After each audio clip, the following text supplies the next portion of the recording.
Hai semua, hari ini kita akan membahas kasus yang berasal dari Sumatera Utara.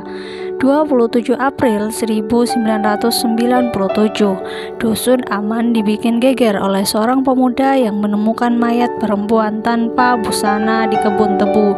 Ternyata kabar itu membuka tabir hilangnya seorang perempuan yang sudah 3 hari. Bagaimana ceritanya? Tonton sampai habis ya. Ahmad Suraji lahir pada 10 Januari 1949 dengan nama lahir Sagimin. Ia merupakan anak pertama dari 2 bersaudara. Ayahnya bernama Jogan dan ibunya bernama Sarti. Sang ayah meninggal dunia saat Sagimin berusia 7 bulan. Saat beranjak dewasa, Sagimin terlihat memiliki ketertarikan dengan ilmu hitam. Dia mempelajari semua ilmu perdukunan dari buku-buku peninggalan sang ayah. Saat Sagimin berusia 27 tahun, dia menikah dengan seorang wanita asal Pekanbaru. Setelah menikah, Sagimin mengubah namanya menjadi Ahmad Suraji. Sedari kecil, Ahmad Suraji mengaku sering didatangi mendiang ayahnya lewat mimpi. Di dalam mimpinya, Suraji mengaku bahwa sang ayah mengajarinya ilmu kesaktian. Entah benar atau tidak, namun warga di sekitarnya menilai Suraji sebagai orang sakti atau biasa dikenal dengan dukun. Di lingkungannya, Ahmad Suraji dianggap dukun yang melayani berbagai keluhan. Salah satunya memasang susuk, mendapatkan kesuksesan, dan memikat lawan jenis. Dari sekian banyak pasien Suraji, lebih sering memilih pasien wanita.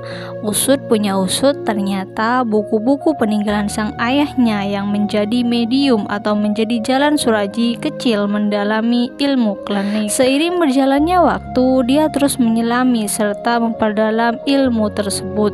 Awalnya, ritual yang dilakukan Suraji ketika sedang menjalani profesinya sebagai dukun terlihat normal-normal saja. Hanya meminum air putih yang sudah diludahi oleh Suraji. Namun, setelah beberapa bulan kemudian, ritual pun berubah. Suraji meminta pasiennya untuk datang ke sebuah ladang tebu di tengah malam. Karena percaya dengan ritual yang dijalani Suraji, para pasien-pasien itu menuruti permintaannya. Sesampainya di ladang tebu, Suraji akan meminta para pasiennya untuk melepas semua pakaian dan melakukan tapa pendem atau bertapa dengan mengubur diri. Momen inilah yang menjadi kesempatan Suraji untuk melaksanakan aksi kejinya. Ahmad Suraji tidak hanya membunuh para pasiennya dengan keji, namun dirinya juga mengambil sejumlah harta benda perhiasan yang dipakai para pasiennya saat melakukan ritual. Tukiem adalah korban sekaligus pasien pertama Ahmad Suraji. Ia dihabisi pada Desember 1986 petang waktu Indonesia Barat. Perempuan naas itu datang ke Suraji untuk meraih kesuksesan. Tukiem atau sapaan akrabnya Iem dihabisi di kebun tebu, tidak jauh dari kediaman Suraji. Saat hari naas itu, Suraji berjalan dengan Iem mengikuti dari belakang. Suraji membawa karung, cangkul, serta tali. Setelah menemukan lokasi yang pas di kebun tebu, Suraji berhenti. Kemudian langkah keduanya, Tukiem diminta agar memegangkan senter untuk menerangi tanah yang akan digali oleh Suraji. Tidak butuh waktu lama bagi Suraji untuk menggali tanah dengan kedalaman sekitar 1 meter dan lebar 70 cm. Dia sudah terbiasa mencangkul karena dia sehari-hari juga berprofesi sebagai petani. Selepas semuanya siap, kaki dan tangan Tukiem atau Iem diikat dengan tali dan ia diminta masuk ke lubang tersebut. Selanjutnya, kepala Iem dipegang oleh kedua tangan Suraji. Kemudian leher Iem dicekik, mulut dan hidungnya ditutup. Iem tak bisa berontak sampai akhirnya ia menghembuskan nafas terakhir di atas liang itu. 24 April 1997, Sri Kemala Dewi, perempuan berusia 21 tahun. Dewi meminta tolong kepada seorang penarik becak bernama Andreas untuk mengantarnya ke Datuk atau seorang dukun. Ia mengatakan kepadanya untuk merahasiakan hal ini dari siapapun, dan Dewi pun juga tidak meminta untuk dijemput kembali. 3 hari kemudian, tubuh Dewi ditemukan telanjang dan membusuk di ladang tebu oleh seorang pria. Pria tersebut kaget, kemudian ia meminta sekelompok orang untuk membantunya menggali dan kemudian menelpon polisi.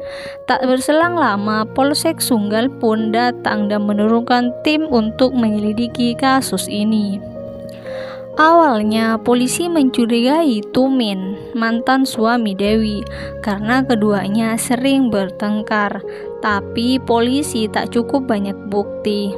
Pada suatu kesempatan, polisi mendapatkan secercah petunjuk baru. Seorang warga bernama Andreas yang merupakan tukang becak, ia mengaku sempat mengantarkan Dewi ke rumah dukun atau Datuk Suraji untuk berkonsultasi sebelum dikabarkan menghilang. Polisi kemudian mendatangi rumah Suraji. Sesampainya di rumah Suraji, ia mengakui bahwa Dewi memang pernah datang ke rumahnya.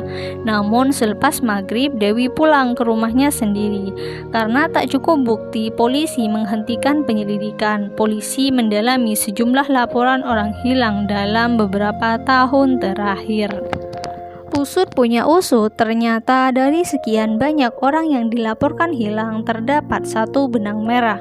Kebanyakan dari mereka merupakan pasien Suraji. Polisi pun lantas mendatangi kembali rumah Suraji. Di rumah tersebut ditemukan sejumlah pakaian dan perhiasan perempuan, tas tangan, gaun, serta gelang milik Dewi. Lewat proses interogasi yang sangat panjang, akhirnya muncul pengakuan dari mulut Suraji. Ia mengaku membunuh Dewi.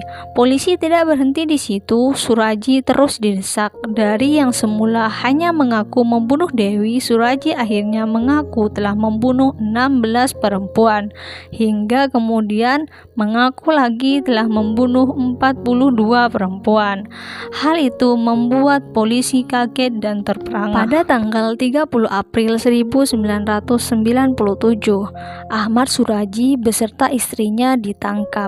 Polisi kembali melakukan penggalian di ladang tebu tempat tubuh Dewi ditemukan. Selama proses tersebut benar, ternyata terdapat 42 mayat, dengan beberapa mayat sudah membusuk hingga tidak dapat diidentifikasi. Suraji mengatakan kepada polisi bahwa ia bermimpi ayahnya mengarahkannya untuk meminum air liur 72 wanita muda yang sudah meninggal, sehingga ia bisa menjadi penyembuh mistik. Suraji berpikir bahwa akan memakan waktu terlalu lama baginya untuk menemui 72 wanita yang meninggal karena sebab alamiah. Jadi dia memutuskan untuk mempercepat prosesnya dengan membunuh. Sidang Ahmad Suraji dimulai pada 11 Desember 1997 dengan dakwaan setebal 363 halaman. Suraji disidangkan di Pengadilan Negeri Lubuk Pakam, Sumatera Utara. Masyarakat berbondong-bondong menonton jalannya sidang. Saking banyaknya pengunjung, pihak pemerintah daerah Deli Serdang menyiapkan tenda besar serta 4 televisi monitor bagi pengunjung yang tak kebagian tempat duduk di ruangan sidang. Sidang pun dijaga 4 peleton polisi. Dalam persidangan, Suraji menolak laporan berita acara pemeriksaan polisi. Ia membantah tudingan telah membunuh 42 wanita. Pengakuan bahwa dirinya telah membunuh 42 wanita itu disebabkan oleh paksaan selama proses interogasi. Tumini yang merupakan istri Suraji dan juga bersekutu dengan Suraji membantahnya. Semua tuduhan jaksa dianggap sebagai kebohongan besar. Persidangan pun berlangsung alot dan dilakukan maraton. Hakim berkeyakinan lain. Hakim yang diketuai oleh Hao Goaro Hareva menjatuhkan putusan pada 27 April 1998 dan menghukum Suraji dengan hukuman mati. Putusan hakim di tingkat banding dan kasasi tidak mengubah hukuman mati Suraji. Sementara itu, Tumini divonis penjara seumur hidup. Suraji dan Tumini dijebloskan ke Lembaga Permasyarakatan Kelas 1 Tanjung Gusta Medan. Suraji mengajukan permohonan gerasi kepada Presiden Megawati Soekarno Putri pada Agustus 2004, namun diabaikan. Barulah pada era SBY permohonan itu dijawab dan ditolak. Menjelang pelaksanaan hukuman mati, Suraji mengajukan permohonan terakhir kepada pengadilan untuk bertemu dengan keluarganya, termasuk Tumini. Pada 10 Juli 2008, Suraji dieksekusi oleh regu tembak. Salah satu regu tembak tersebut bernama Gortab Marbun yang merupakan pengeksekusi Suraji. Ketika ditanya oleh wartawan, ia enggan menyebutkan dengan pasti di mana eksekusi dilaksanakan. Dia hanya menyatakan lokasinya berada di kawasan perkebunan karet di Kecamatan Galang, Kabupaten Deli Serdang, Sumatera Utara. Ahmad Suraji menghembuskan nafas terakhir sekitar jam 10 malam. Usai eksekusi, jenazah Suraji kemudian dibawa ke Rumah Sakit Umum Daerah Deli Serdang di Lubuk Pakam untuk menjalani proses otopsi. Setelah itu, jenazah dukun Suraji dimandikan, dikafani dan disolatkan. Jenazah Suraji langsung dikebumikan pada Jumat dini hari atas permintaan keluarga. Itulah cerita mengenai dukun Ahmad Suraji. Bagaimana menurut kalian? Silakan komen di kolom komentar. Semua informasi yang disampaikan dari awal hingga akhir berdasarkan artikel-artikel yang sudah tersebar di internet. Terima kasih untuk kalian yang sudah nonton sampai habis. Jangan lupa di like, komen, serta share ke sosial media kalian. Jangan lupa di subscribe juga. Kita ketemu di konten-konten selanjutnya. Terima kasih.